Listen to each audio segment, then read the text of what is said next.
आमदार रोहित पवार बोलतायत, थेट तिकडे जातोय। दादा गेल्या 7 दिवसांपासून हे सगळे सारथी बालकीचे विद्यार्थी आंदोलन करतायत। ते कुणाचं ऐकायला अनेक नेते आले, पक्ष पक्षातून विरोधी पक्षातून अनेक जण आले, पण काय आता विद्यार्थ्यांचं म्हणणं कारण आज 7वा दिवस आहे। एकतर पीएचडीचे जे विद्यार्थी आहेत, जे सारथी, बार्टी, महाज्योती, अमृत आणि टार्टी, तर या विविध समाजाचे जे सर्व विद्यार्थी आहेत, या विद्यार्थ्यांना या सर्व संस्थेच्या माध्यमातून तिथं पीएचडी करण्यासाठी दरवर्षी काहीतरी निधी दिला जातो। 2021 पासून ही योजना सुरू झाली, 2 वर्ष ही सुरू राहिली आणि मग अचानक सरकारकडनं ती तिथं बंद केली गेली। आता इथं असणारे जे सर्व विद्यार्थी ते गरीब कुटुंबातले आहेत, सर्वसामान्य कुटुंबातले आहेत। या सगळ्यांचं म्हणणं आहे आम्ही विद्यार्थी आहोत, आम्ही सर्व समाजाचे विद्यार्थी एकत्रित आंदोलन करत आहोत, पण सरकारकडनं अजूनपर्यंत आमच्या या आंदोलनाची नोंद नाही घेतली। आम्हाला अजूनपर्यंत कुणी भेटायला आलेलं नाही, कुठलाही संदेश इथं दिला गेला नाही। यांच्या साध्या मागण्या आहेत की पीएचडीला जो निधी पूर्वी दिला जात होता, स्कॉलरशिप दिली जात होती, ती परत एकदा सुरू व्हावी। त्यासाठी ॲडव्हर्टिजमेंट ही लवकरात लवकर काढण्यात यावी। त्याच्याचबरोबर ज्या लोकांनी आधी अप्लाय केलेलं आहे पण त्यांना अजूनपर्यंत निधी मिळालेला नाही, त्यांना देत असताना ॲप्लिकेशन डेट पासून तो निधी तिथं मिळावा। आता पीएचडी का केलं जातं?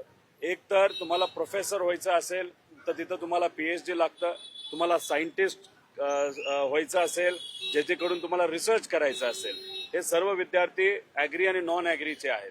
कुणीतरी सोशॉलॉजीवर काम करतंय, कुणी समाजामध्ये ज्या काही सामान्य लोकांना अडचणीत त्याच्यावर पीएचडी करतंय, कुणी शेतकऱ्यावर करतंय, कुणी क्रॉप रिसर्चवर काम करतंय।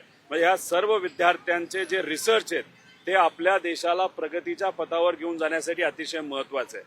आता याच्यामध्ये हास्यास्पद असं आहे, केंद्रातले मोठे नेते म्हणतात की शेतकऱ्याचं उत्पन्न आपल्याला डबल करायचंय आणि ते 2025 पर्यंत करायचं होतं। आता उत्पन्न काय हवेतून डबल करता येत नाही।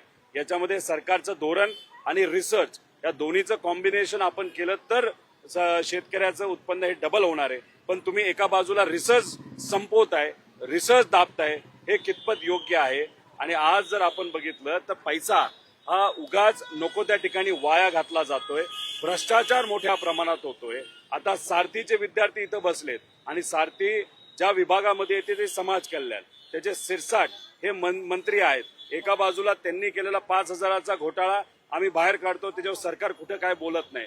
आणि इथं असणाऱ्या जर 5,000 विद्यार्थ्यांना दरवर्षी आपण स्कॉलरशिप दिली, त्यांना किती रुपये लागणार? 300 कोटी रुपये लागणार आहेत। त्यामुळे दुसऱ्या बाजूला तुम्ही भ्रष्टाचार करताय, नको त्या गोष्टी तुम्ही करताय आणि इथं असणाऱ्या विद्यार्थ्यांना रस्त्यावर बसावं लागतं। रस्त्यावर बसून सुद्धा तुम्ही त्यांची दखल घेत नसेल, ते फार अन्यायकारक आहे।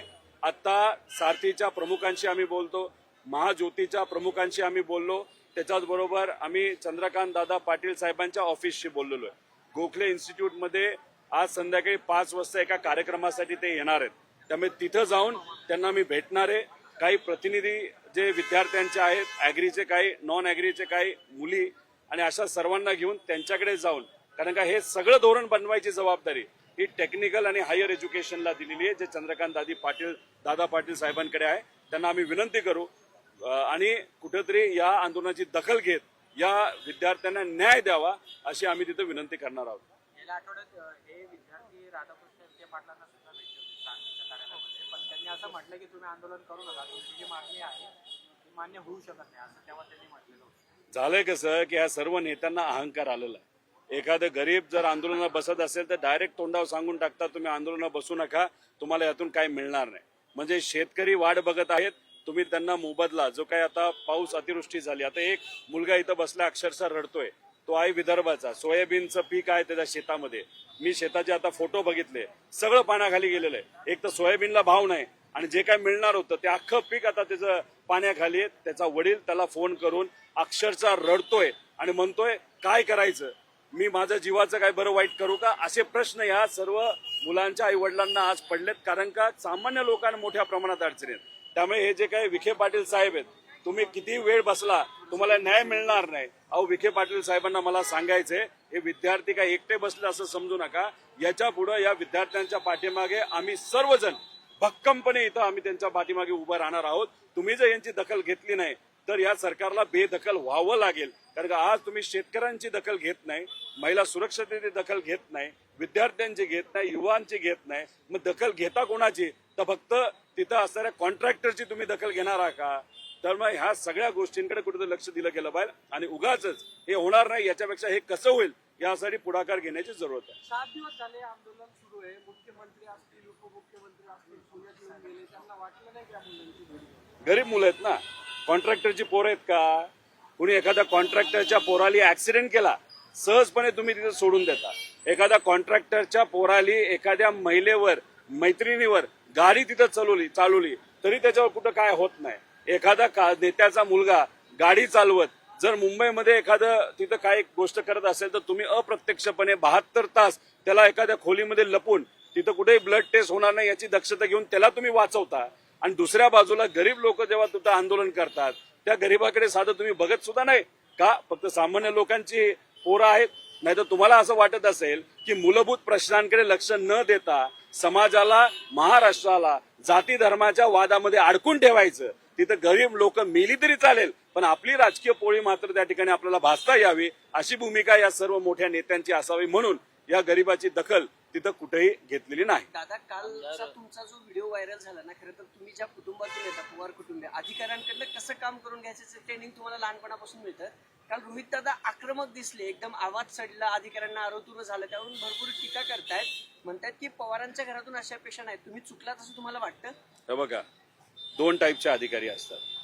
समजून सांगितलं तर त्यांना समजतं. एखादी भूमिका घेत असताना गरिबाची भूमिका मांडल्यानंतर ते त्यांना समजून त्याच्यावर नक्कीच ते मार्ग काढतात. पण जर काही गेंड्याच्या कातडी असल्यासारखं जर काही अधिकारी तिथं वागत असतील, आमचंच ऐकत नसतील, तर गरिबाचं किती ऐकणार आहे? गरीब लोक तिथं 10-10, 20-20 वेळा सुद्धा ऑफिसला जाऊन त्यांची दखल घेतली जात नाही. अनेक लोकांना तिथं आत्महत्या कराव्या लागतात, आत्मदहन करण्याचा प्रयत्न केला जातो, तरी लोकांना तिथं दखल होत नाही. तिथं माझ्या मतदारसंघामध्ये, ते सुद्धा जामखेड शहरामध्ये, तिथं चिखलाचं खूप मोठं तिथं परिस्थिती वाईट हाताबाहेर गेलेली आहे.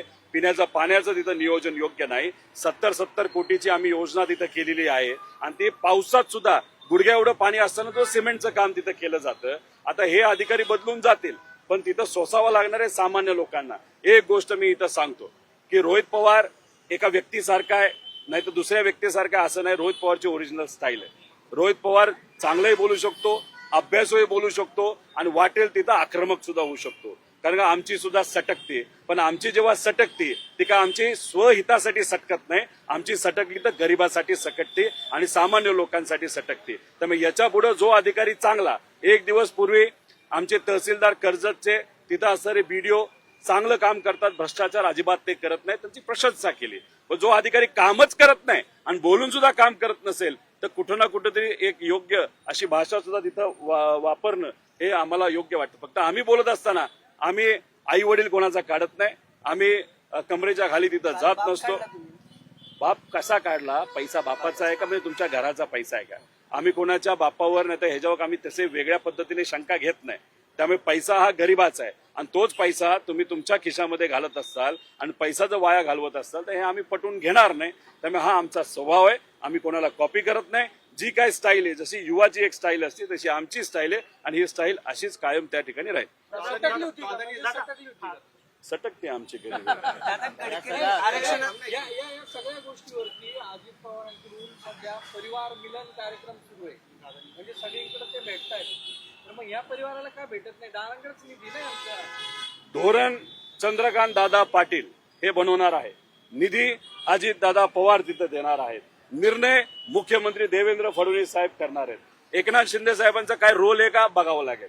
शिरसाट हे त्यांचे नेते आहेत, ते पार्टी त्यांच्याकडे येते. शिरसाटांना उगाच पैसे खाऊन देण्यापेक्षा खाऊन त्यांची फार दाढ दुखायला लागली. ते पैसे न खाता त्यातला थोडासा पैसा 10% पैसा दिला तर पार्टीला 500 कोटी तिथं मिळू शकतं.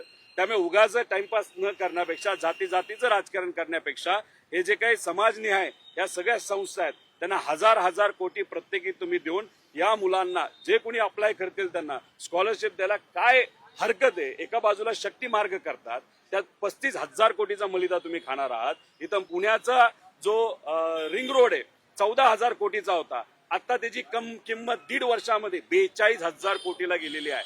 गाडीच्या किमती सुद्धा एवढ्या वाढत नाहीत, बिस्किटच्या किमती तिथं वाढत नाहीत, फ्लॅटच्या किमती तिथं वाढत नाही, पण कॉन्ट्रॅक्टच्या किमती मात्र 3-3 पट होत असते. तर ह्याचा नक्कीच मलिदा ह्या लोकांना खायचा आहे, पण ह्या सामान्य लोकांना मात्र यांना वंचित ठेवायचं. पण कार्यक्रमाचं नाव परिवार मिलन आहे, तर तसं ते परिवार मिलन पवारांचं करतील का दादा? पवारांच्या परिवाराचं मिलन होणार का? थोडक्यात त्याला ते विचारायचं. तर आमची गरीब माणसांसाठी सटकते असं उत्तर देखील आता रोहित पवारांनी काल झालेल्या प्रकरणासंदर्भात दिलेलं आहे. रोहित पवार वाटेल तिथे आक्रमक होऊ शकतो असं स्वतः रोहित पवारांनी म्हटलेलं आहे. तर विद्यार्थ्यांच्या प्रश्नासंदर्भात त्यांनी सरकारवर जोरदार हल्लाबोल देखील केला आहे.